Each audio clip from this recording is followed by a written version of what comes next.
আসসালামু আলাইকুম, সবাই কেমন আছেন? এই যে শিলপাটায় দেখতেছেন আম্মু গোলমরিচগুলো একদম মিহি করে পিষে নিচ্ছে। আর গোলমরিচের কিন্তু অনেক গুণাগুণ রয়েছে আর উপকারও রয়েছে, তাই আম্মু অনেকগুলো করে বাজার থেকে আব্বুকে গোলমরিচ নিয়ে আসতে বলেছিল। আর আলাদা করে সবগুলো বেছে নিয়ে গোলমরিচ একদম শুকনো রোদে দিয়ে কড়কড়া করে একদম শিলপাটায় একটু বেটে নিচ্ছিল মিহি করে। আর এগুলো বয়মে রেখে দিয়েছিল যেন পরে সংরক্ষণ করতে পারে আর রান্নাতে দিতে পারে আর ভেজাল যেন না হয়। এই তো আম্মুর হয়ে গেছে, এখন বয়মে সুন্দর করে ভরে নিচ্ছে। গোলমরিচ কিন্তু অনেক ভালো, ডিম পচে দেওয়া যায় বা মাছের তরকারিতে দেওয়া যায়। গোলমরিচের স্বাদ কিন্তু অনেক ভালো লাগে।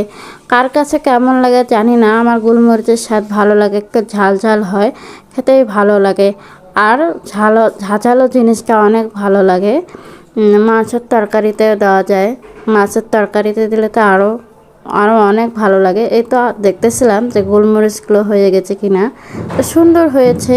তো আল্লাহ হাফেজ সবাইকে।